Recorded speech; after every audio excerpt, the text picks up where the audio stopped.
Way out in the newly named Gulf of America stands one huge player in a campaign promise. Drill, baby, drill. We've flown over a lot of older rigs and platforms. These days, some of the best wells are much farther out. This week, we take you 140 miles offshore to an oil platform called Anchor for an exclusive look at the prospects of America's renewed energy dominance. In recent years, Bitcoin has gone up and down, but mostly up. What's happened to the value of a Bitcoin in the past 4 years? So Bitcoin has gone up tremendously in value. Now the much misunderstood digital currency is moving from obscurity to a promise of security. This week, a look at the value and even the ethics of Bitcoin.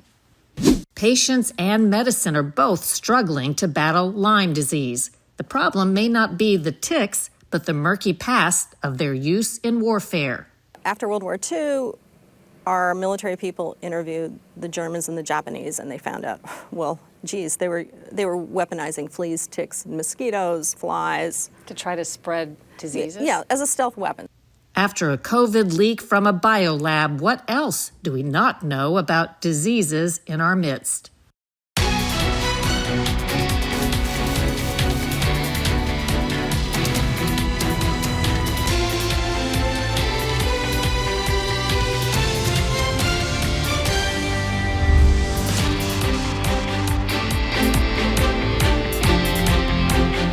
Welcome to Full Measure. I'm Sharyl Attkisson. President Trump has promised to dramatically increase oil and gas production to lower energy prices and shore up national security. His first day in office, he declared an energy emergency and moved to expand offshore drilling. Today, Scott Thuman takes us on a fascinating trip way out into deep waters, where he found the industry already gearing up for big changes. Just outside of New Orleans, we board the helicopter. Our destination, 140 miles out into what's now called the Gulf of America, to one of the oil and natural gas industry's most advanced platforms. We fly south, well past a trail of rigs dotting the horizon. Heading way out into the Gulf really helps tell the story of where this industry is going. We've flown over a lot of older rigs and platforms that are relics of earlier years when a lot of oil was found closer to shore. These days, some of the best wells are much farther out and much deeper down than you realize. Approaching Chevron's newest platform called Anchor, we see the deep-sea drilling ship Titan that's made this groundbreaking energy field possible. This floating outpost of steel and high technology started producing just recently after years of planning and construction, a symbol of what the industry hopes is the future, backed by a president and a catchy chant. We will drill, baby, drill. And on Anchor, they drilled the wells deep. These pipes go down 5,000 feet to the seafloor, and then down thousands more to reach a reservoir that's as deep as 34,000 feet. That's 6.5 miles below the seafloor. Russell Benoit is Anchor's operations supervisor. It's very complex. It takes a lot of engineering, a lot of thought, a lot of boats, a lot of vessels. A lot of things happened before this facility ever came offshore to make this viable. It takes years of planning. Years. Yes, many years. So I think in my history here, that almost 15, 20 years of planning behind this project and execution. Once complete, 7 wells will be linked by pipe back to the Anchor platform, where it's all processed before another set of lines pump the product all the way back to shore, adding up to a $5.7 billion investment for America's #2 energy company. Bruce Niemeyer is Chevron's president of exploration and production for the Americas. How important is the Gulf to you? We've been in the Gulf of America for 85 years.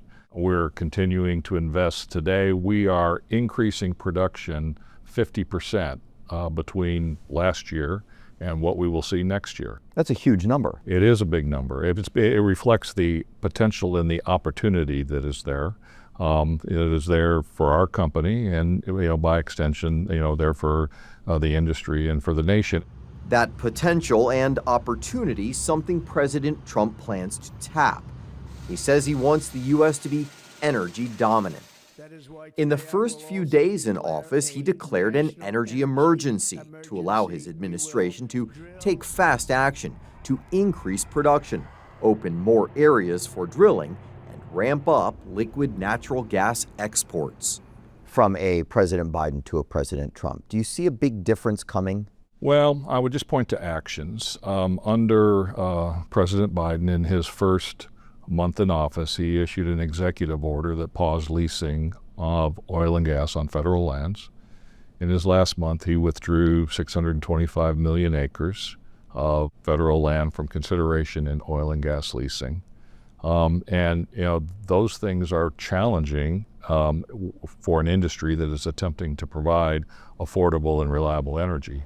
In the case of this project, using new technology rated to deal with up to 20,000 pounds of pressure to tap reserves that were previously unavailable. The 20K, that's putting us in a realm of thought on formations that we thought weren't producible at one point in time are now achievable. So that definitely changes how we look at things and prospects that we may go after. In Anchor's Nerve Center, a small team monitors the operation. Neil Menges is in charge of large projects for Chevron. What the team here is doing, they're controlling the wells, which are 34,000 feet deep, 5 miles away. Remotely from here, they're operating the plant that is on this facility, and then also controlling the export that heads back to the Gulf. But what still kind of blows your mind about all of this? I think we're really just really proud to be safely leading the industry into that next frontier of development and unlocking the resource potential of the Gulf for ourselves and for industry. These new production platforms are not just able to reach deeper and produce at higher pressures, they're also safer these days. The crews frequently practice emergency scenarios, the equipment designed to cope with a potential disaster like that which destroyed BP's Deepwater Horizon back in 2010. The explosion was spectacular and catastrophic. The Deepwater Horizon was under contract with BP, drilling a new well in the Gulf of Mexico. Blast and following fire killed 11 workers.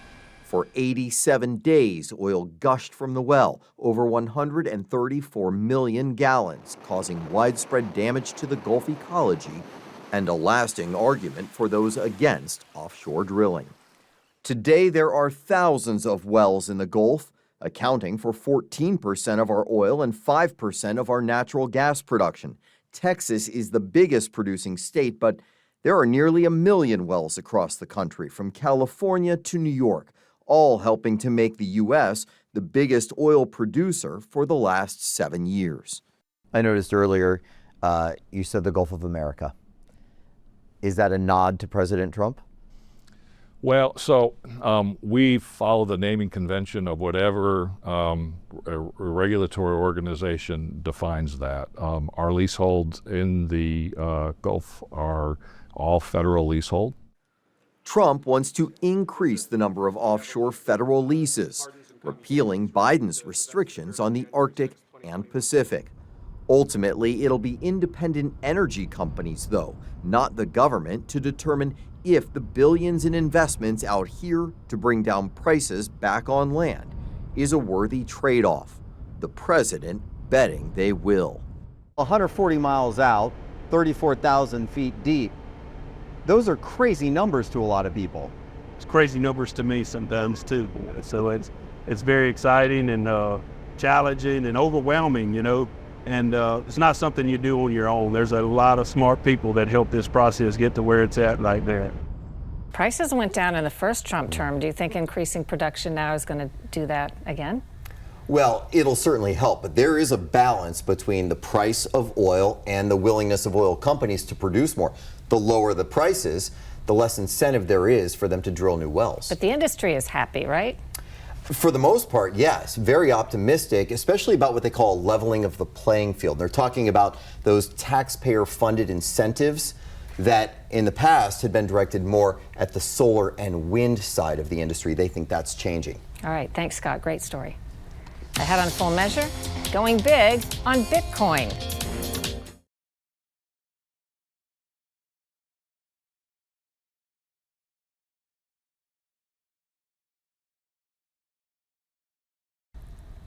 Bitcoin is the first decentralized universal digital currency that lets you buy things without banks or credit cards. Some see Bitcoin primarily as an investment of stored value, kind of like a company's stock. Others believe it's on its way to becoming a dominant form of currency with no financial intermediaries. Is it finding a new place of importance in today's global economy? Today we get some insight in a rare interview with professional investor Jeffrey Wernick, who has gone big on Bitcoin, calling it an ethical investment. Why do you think Bitcoin is an ethical investment? I think Bitcoin is ethical in the sense it has a well-defined rules, and those rules are immutable. So you can't buy influence. So what could be more ethical than an uncorruptible protocol? And people trust the protocol to keep lying out of the protocol through the process under which a Bitcoin is created. So it's a completely honest ledger, and nobody doubts the integrity of that ledger. You don't need to hire third-party auditors to validate that ledger.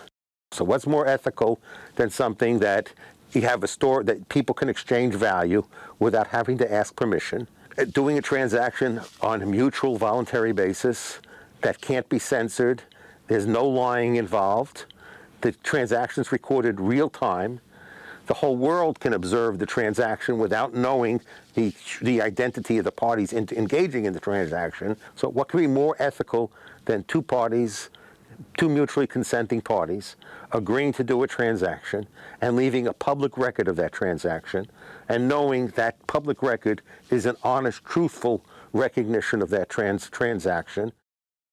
Bitcoin was created in 2008 by an anonymous inventor calling himself or itself Satoshi Nakamoto, either a person or a composite, nobody really knows. The complex way it works, people or companies create or mine Bitcoins, they're called miners, by using a computerized device to solve a mathematical problem that also results in verifying transactions of people buying Bitcoin, recorded in an uncorruptible ledger. Further explained in a popular internet video. Bitcoins are digital coins you can send through the internet. Compared to other alternatives, Bitcoins have a number of advantages. Bitcoins are transferred directly from person to person via the net, without going through a bank or clearinghouse. This means that the fees are much lower. You can use them in every country. Your account cannot be frozen, and there are no prerequisites or arbitrary limits. What's happened to the value of a Bitcoin in the past 4 years? So Bitcoin has gone up tremendously in value. Since we first reported on Bitcoin in 2020, the value of one coin has gone from about $4,800 to a recent high of more than $103,000. That means a $1,000 investment then would be worth $21,460 at the recent peak. There's always temptation these days for government to get involved in things, and there's talk about them somehow getting involved in regulating Bitcoin. What should we look out for on the landscape, do you think, in the coming decade? There are regulatory threats, but the regulatory threat is not to Bitcoin in and of itself. It's to those who make part of the ecosystem, how they could regulate them. So they could regulate miners by defining miners as financial intermediaries and bring them under the control of OCC or some other entity, or they could create some new entity to do that, and they could regulate who's permitted to, that you're not allowed to self-custody, so therefore they can track all the movement. So, is there a risk that's going to happen, you think? I think there's a great risk that's going to happen. If the government were to take a hostile act, as you say, against Bitcoin, would that impact people who have Bitcoin in terms of make the value of their Bitcoin fall? I think hostile actions are actions that occurred from a sense of weakness, not of strength. But ultimately, unless the U.S. embraces monetary or fiscal responsibility, the dollar will collapse and something will replace it. And more and more people will like Bitcoin, and also the more and more people that hold Bitcoin, the harder it becomes for them to take hostile action against Bitcoin. So I assume that the type of people that own a lot of Bitcoin, if the government becomes too restrictive, they'll move out of the United States. The mining will move out of the United States, and the owners will move out of the United States, and there'll be other countries that are hostile to the United States or neutral to the United States, or don't dislike the United States, but don't like dollar hegemony, that'll sit back and say, we welcome you. Lastly, for ordinary Americans who still don't know much about this universe, what would you advise them if they were saying, what do you think I ought to do? Well, last time you asked me this question, my answer is, I think Bitcoin, people should always expect Bitcoin will be highly volatile. So one is first is no one should invest in money they can't afford to lose. Somebody else has to determine their own preferences for risk and own tolerance for risk. So if they feel compelled to look at the price every day, and then when they see a 10%, 20% move, if that's going to give them a heart attack, then they shouldn't own it. But as long as they feel that they have the stomach for some level of risk, can absorb, some losses, and just can be patient and know that over time they will be more than fairly compensated for that risk, everybody should own, some Bitcoin. In 2021, El Salvador became the first and so far the only country to officially adopt Bitcoin or any crypto asset as legal tender and a national currency. Coming up on Full Measure, the government's history of using ticks carrying disease as a weapon.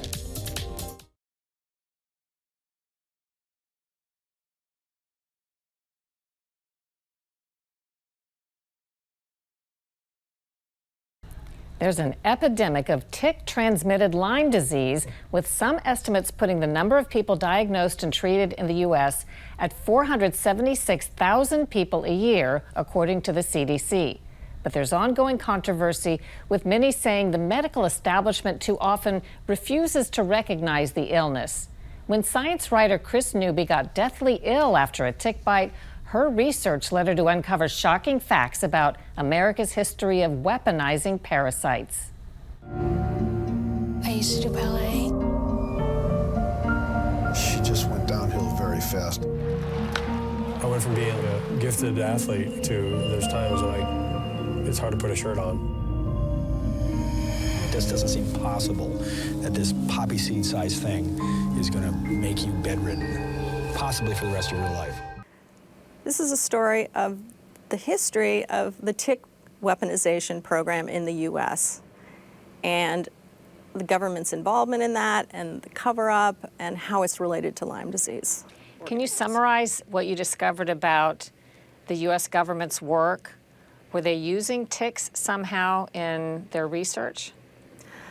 Yes. So after World War II, our military people interviewed the Germans and the Japanese, and they found out, well, geez, they were weaponizing fleas, ticks, and mosquitoes, flies. To try to spread diseases? Yeah, as a stealth weapon. So if there's a country you want to weaken and disable, you would put these bioweapons, these unnatural germs, and carried by insects. It's a stealth weapon. It would weaken the population. It would tie up medical resources. Then it would be easier to go in and invade the country. Are you suggesting there's evidence the U.S. started doing similar research? Yeah, we took like Himmler's good ideas and General Ishi's good ideas and supersized them. So the main subject of my book, Willy Burgdorfer, was brought over from Switzerland because he was an expert on Q fever, a biological weapon of choice during World War II. He flew over the biological weapons program in Fort Detrick, Maryland, gave him assignments, he would research things. His first job was mosquitoes, so he put a deadly strain of Trinidad fever virus into the mosquitoes. And then fleas, they put plague in fleas. And he was trying to package the fleas in little tubes and then put them in cluster bombs, so you could drop these cluster bombs and it would spread infected fleas over a battalion-sized area.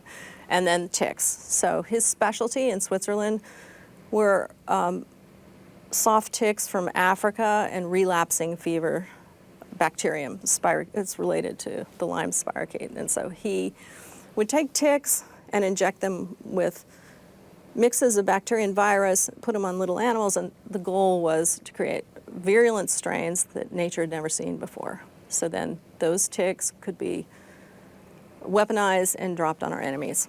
So how did Lyme disease factor into what you learned about our experiments back then? Well, I never could find proof that the Lyme disease bacterium, named after its discoverer, Borrelia burgdorferi, had been weaponized. But what I did discover is that there were several tick-borne diseases that they weaponized. First was Rocky Mountain spotted fever, which is the most deadly tick-borne disease in the U.S. There's tularemia, which is also called rabbit fever, and then there's Q fever, and so those are the main go-to bioweapons.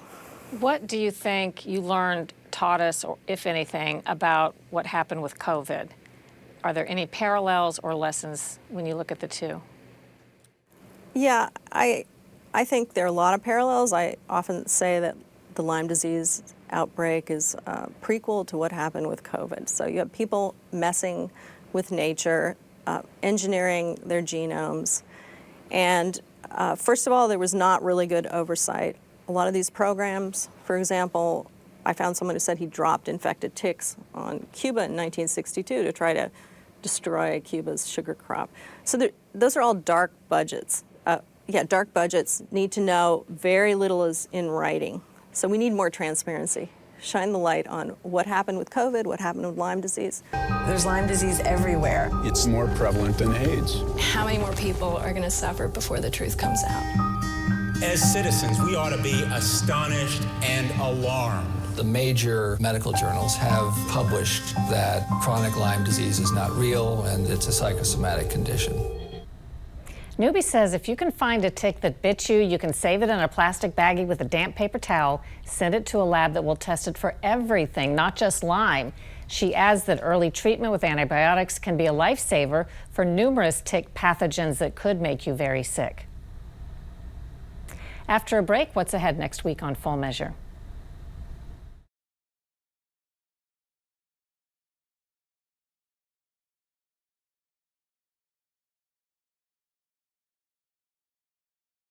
Coming up next week on Full Measure, we investigate a startling sea change in medical ethics that you probably haven't heard about.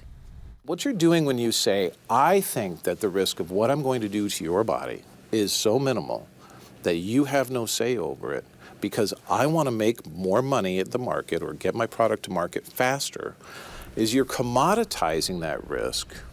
How Congress and America's public health agencies quietly changed the rules for conducting experiments on people. Next week on Full Measure.